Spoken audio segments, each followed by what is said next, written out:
You're late. Don't just live life, maxify it.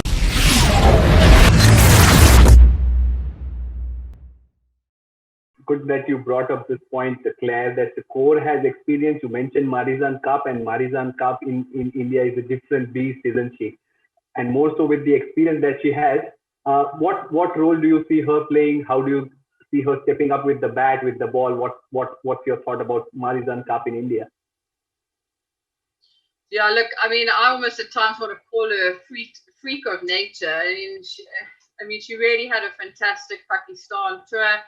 South Africa didn't, our lockdown levels there were huge restrictions in terms of what anyone could do, never mind professional players and cricketers and that sort of thing. So, her preparation would have also been a little bit stunted. And we saw that actually, funny enough, in that first ODI, we were talking about, oh, is she injured? Is she carrying a niggle? Like, what's going on?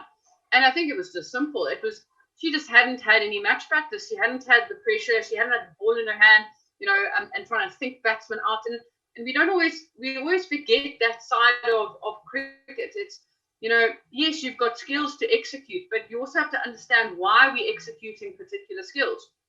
And you've got to put that sort of, those different things together and then make sure you execute the skill perfectly. So we saw her struggle, but at least now she's sort of had a good couple of games under her belt and she's feeling a lot more confident. Kapp batting in India, I think the one thing that she does really, really well in those spin conditions is she uses her feet very well. And I don't want to say using feet and exclude Mignon Dupree out of that conversation. So those are two players that in my mind are going to be pivotal for South Africa in the series because they are busy cricketers when they're at the crease.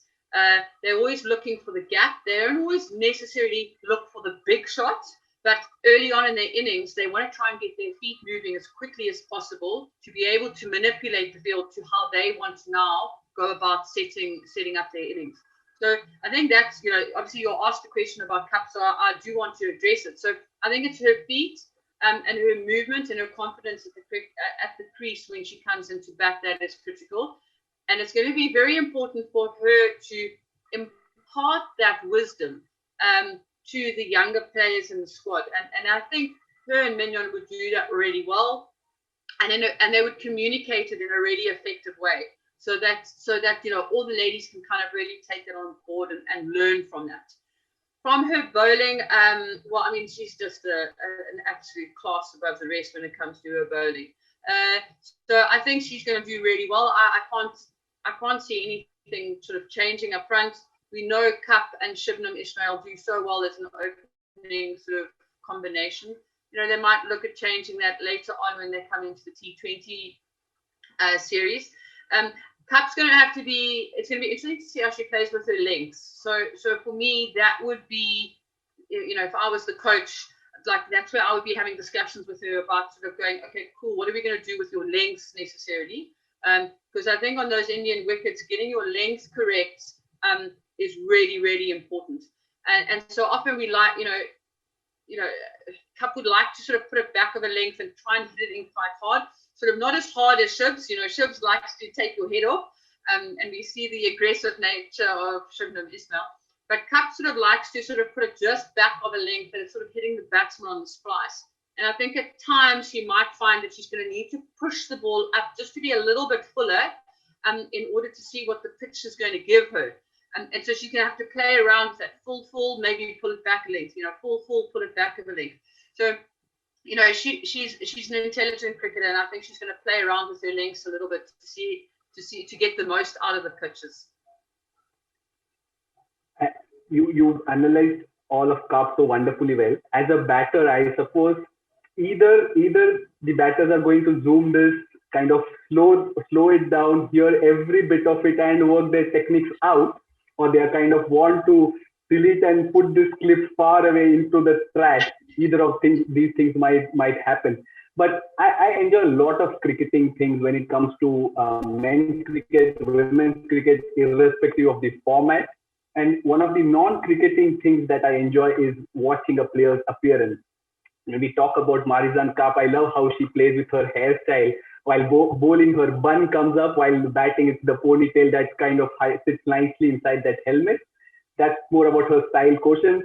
Her performances will all be spoken about by the numbers that will just come on your screen. Marizanne Kapp in ODIs in India, an average of over 35, a bowling average of under 20, and that's why she gives the extraordinary comfort to a skipper, much like the SXR 160. But Ananya, these are traits that a perfect all-rounder could have, should have, would have.